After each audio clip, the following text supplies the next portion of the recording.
Welcome to the Restricted Handling Podcast. We're glad you're here. This is what's been going on in Russia and Ukraine in the past 24 hours. Late last week, Friday into Saturday, Ukrainian, Russian, and U.S. officials sat down in Abu Dhabi for the first sustained trilateral peace talks since the war began. On paper, that sounds big, historic even. In reality, it was more like Russia, showing up to couples therapy while openly texting its side piece and flipping the therapist off under the table. Russia came in without moving a single inch off its original war aims. No flexibility on territory, no openness to Western security guarantees for Ukraine, no pause in military pressure. Kremlin officials reiterated, again, that peace only happens if Ukraine accepts neutrality, gives up remaining territory in eastern Ukraine, and effectively swaps out its government. Same menu, same price, no substitutions. The Russian delegation was led by Igor Kostakov, head of the GRU, which is already a pretty strong signal. You don't send your spy master if you're there to make friends. And quietly in the room was Alexander Zorin, a longtime GRU operator who's handled everything from Syria negotiations to the Azovstal surrender in Mariupol. This is a guy who doesn't negotiate unless Russia thinks it can shape the outcome, or at least shape the narrative afterward. Meanwhile, Moscow keeps referencing these supposed understandings from the U.S. Russia meeting in Alaska back in August. There was never a public document, no joint statement, nothing signed. But Russia keeps talking about it like it's the Magna Carta of European security. It's classic Kremlin behavior. Say something enough times, loudly enough, and hope everyone else gets tired and pretends it's real. Ukraine, for its part, acknowledged the talks were constructive, but didn't sugarcoat the reality. President Zelensky was clear. Territory is the sticking point. Ukraine controls about a quarter of Donetsk Oblast, heavily fortified, and Russia wants all of it handed over. Kiev floated the idea of a demilitarized zone. Moscow basically laughed and said no, just leave. Zelensky also said something important over the weekend while traveling in Lithuania. A U.S.-Ukraine security agreement is fully drafted and ready to be signed. 100% ready. The only thing missing is when and where the U.S. wants to sign it. And then it still has to survive Congress. That's a big if, especially given where Washington's head seems to be right now. Because while all this diplomacy is happening, Russia is still punching the lights out, literally. During the talks, Russian forces launched another wave of missile and drone strikes on Ukrainian energy infrastructure. Kyiv, Kharkiv, Poltava, again. As of Sunday, more than 1,600 apartment buildings in Kyiv were without power or heat, in sub-freezing temperatures. This wasn't subtle. This was Russia saying, we can negotiate and freeze you at the same time. Over the past week alone, Russia launched more than 1,700 long-range drones, nearly 1,400 glide bombs, and close to 70 missiles. That's not a coincidence. That's pressure. Negotiation by blackout. Same playbook the Soviets used, just updated with Shaheds instead of Scuds. Ukraine is adapting, though. One of the more interesting developments, Ukrainian-made interceptor drones taking down Russian Shahed 107s. A single Ukrainian unit reportedly downed 22 aerial targets in about 6 hours. That's not flashy like a Patriot battery, but it matters. It's cheaper, faster, and scalable, and it shows Ukraine is thinking long-term about how to survive a drone-heavy war. Russia, meanwhile, is planning for a long haul too, just in a darker way. The Defense Ministry rolled out a new recruitment drive for its unmanned systems forces, targeting university students and tech-savvy youth.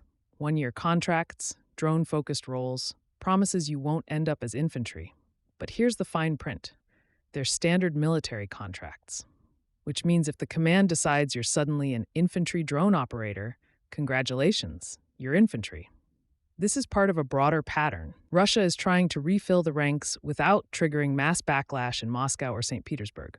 So recruitment pressure stays concentrated in poorer regions, ethnic minority areas, and among populations with fewer options. That's not new. The USSR did the same thing. Different decade, same moral bankruptcy. Belarus continues to be a critical enabler. Ukrainian intelligence says more than 80% of Belarusian industrial enterprises are plugged into Russia's defense production. Ammo, drones, repairs, logistics. Any sanctions relief for Minsk is basically sanctions relief for Moscow. Full stop. Now let's talk energy, because that's where things quietly escalated in a big way. France seized a tanker called the Grinch in the Mediterranean last week. Yes, really, Russia's shadow fleet apparently leaned into the villain branding. The ship left Murmansk in early January, sailing under a false flag, likely moving oil toward Asian markets. French forces boarded it, detained the Indian captain, and anchored it near Marseille for investigation. The UK provided intelligence support. This matters. For years, sanctions on Russian oil have been more theory than practice. Paper penalties. This was physical enforcement. Steel hull meets French Navy. And it didn't happen in the Caribbean or some distant choke point.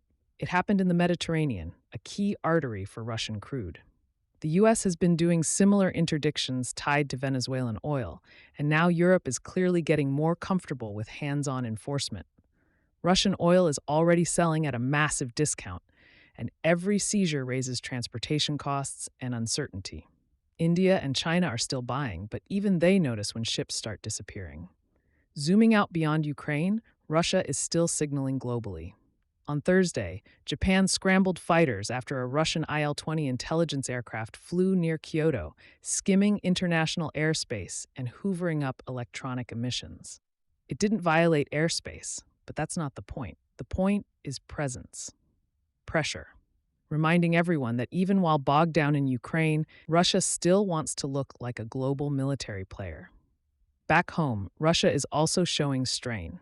A widely reported incident near Moscow involved police violently detaining a Buryat woman in what independent observers describe as racial profiling. Buryats, an ethnic minority, are disproportionately represented among Russian war casualties. This incident struck a nerve inside Russia because it highlighted something the Kremlin hates to talk about. The war is being fought and paid for unevenly. Now layer all of this over what's happening in Washington. The Pentagon released its 2026 National Defense Strategy last week, and the signal is unmistakable. Homeland defense first, Western Hemisphere focus, allies need to carry more weight.